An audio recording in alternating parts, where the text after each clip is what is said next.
هذا النور شفاء صدور فاض وعطر كل لسان وهنا حلقات الصديق قلب ينبض بالقرآن وهنا حلقات الصديق قلب ينبض بالقرآن. تو ہم یہ بات عرض کرنا چاہتے ہیں کہ اجتہادی مسائل میں غیر مجتہد پر مجتہد کی تقلید واجب. ٹھیک بات ہے جی. تو اب جب مجتہد اجتہاد کرے گا، بات یہاں سے اٹھی، جب مجتہد کیا کرے گا؟ اجتہاد. جب مجتہد اجتہاد، تو اجتہاد کی نسبت مجتہد کی طرف ہوگی نا، کیونکہ اجتہد برأیی، حضرت معاذ نے اجتہاد کی نسبت کس کی طرف کی؟ اپنی طرف. اب جب امام ابو حنیفہ کا اجتہاد ہوگا تو نسبت کس کی طرف ہوگی؟ جب شافعی کا اجتہاد ہوگا، محمد بن ادریس الشافعی رحمۃ اللہ علیہ، ان کا اجتہاد ہوگا تو اجتہاد کی نسبت کس کی طرف ہوگی؟ مجھے بولنے میں تکلیف ہو رہی ہے، میری زبان میں تھوڑی سی تکلیف تھی. تو اب اگر امام احمد بن حنبل ان کا اجتہاد ہوگا تو کس کی طرف نسبت ہوگی؟ حضرت کی طرف. امام مالک ہے تو ان کی طرف ہوگی. اب ہم کرتے ہیں امام صاحب کی تقلید اجتہادی مسائل میں. اب اجتہاد کی نسبت کس کی طرف ہے؟ ابو حنیفہ. اجتہادی مسائل میں اب ہم ان کے مقلد تو ہم کیا کہلائیں گے؟ حنفی کہلائیں گے. تو شافعی کیا کہلائیں گے؟ شافعی. اجتہادی مسائل. تو یہ تو حدیث سے ثابت ہے اجتہد برأیی، کہ میں اپنی رائے سے اجتہاد کروں گا، یہ یہاں سے ثابت ہے. تو ہم یہ بات عرض کرنا چاہتے ہیں کہ یہ جو اجتہادی مسائل میں خود کو حنفی شافعی مجتہد کی طرف نسبت کرنا، یہ بھی حدیث سے ثابت ہے. آپ آئے تو نہ صحیح، ہم آپ کو حدیث سنائیں گے، قرآن بھی سنائیں گے. تو ہم یہ بات عرض کرنا چاہتے ہیں، یہ بات رہ گئی تھی تو اس لیے یہ میں نے مکمل کر دی کہ یہ جو حنفی شافعی وغیرہ یہ نام بیان کیا جاتا ہے اور غیر معصوم امتی کی طرف نسبت کرنا، یہ تو ثابت ہے. تابعین خود کو عثمان العلوی کہلاتے تھے. کیا کہلاتے؟ بخاری میں امام بخاری حدیث سند نقل کرتے ہیں، کہتے ہیں حدثنا محمد بن عبد الله بن حوشب الطائفي قال حدثنا هشيم قال اخبرنا حسين عن سعد بن عبيده عن ابي عبد الرحمن كان عثمانيا فقال لابن عطيه وكان علويا. یہ دونوں تابعی ہیں. ٹھیک. تو اور ان کو عثمانی علوی لکھا ہے. حضرت عثمانی کی نسبت حضرت عثمان رضی اللہ عنہ کی طرف. عثمان غنی نبی تھے، غیر معصوم امتی تھے، غیر معصوم امتی تھے. حضرت علی علوی کی نسبت حضرت علی کی طرف. حضرت علی رضی اللہ نبی تھے، غیر معصوم امتی تھے. البتہ ان کے بارے میں ہمارا نظریہ کہ وہ محفوظ ہے. صحابہ کیا ہے؟ انبیاء معصوم، انبیاء، صحابہ محفوظ، صحابہ اور ائمہ مجتہدین معجور. کیا ہے؟ یعنی ان کی خطا پر بھی اجر ملتا ہے. اور اب جب کوئی صحابی رسول اجتہادی خطا کرے تو اس کا کتنا اجر ملے گا؟ بہرحال تو ہم یہ بات عرض کرنا چاہتے ہیں کہ یہ نام بھی یہ ثابت ہے.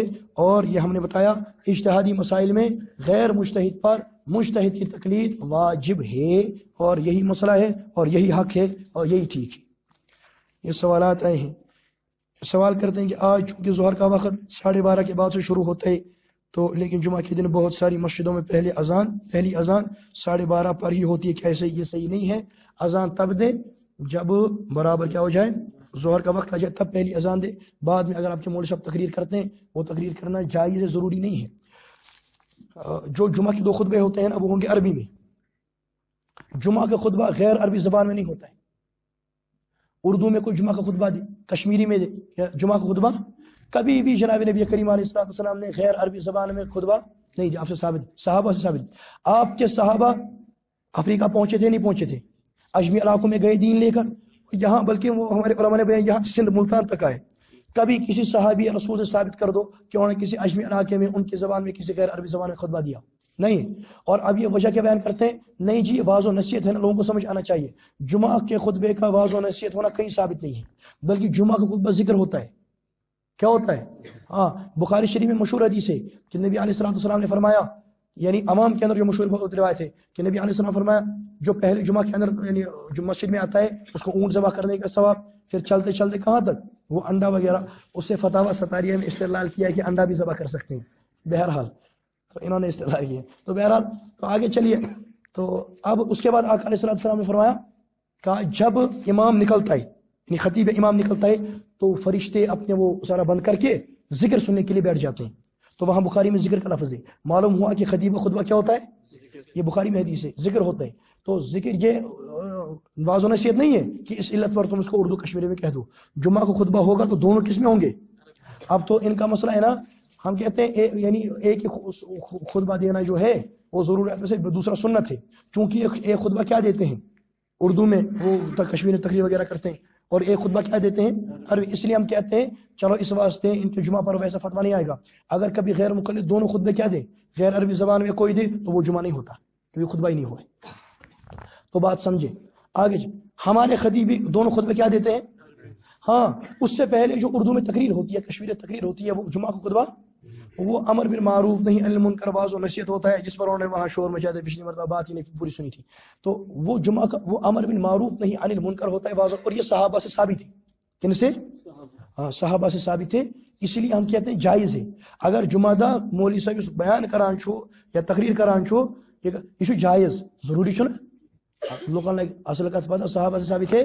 مستدرک حاکم مسلم کی روایت کہ ابو ہریرہ رضی اللہ تعالیٰ عنہ جمعہ کے روز ممبر کے پاس کھڑے ہوتے تھے، صحیح روایت ہے، اور اس کے بعد آقا کی حدیث سناتے تھے.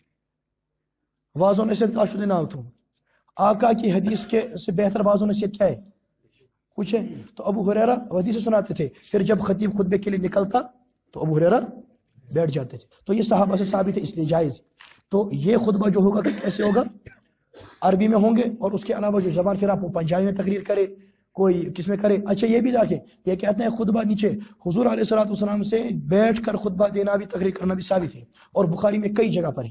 سبيل الدموع سبيل مريح تنهدى يا صاحي كي تستريح وبث الدعاء الخفي الصريح يسعك الفضاء الرحيم.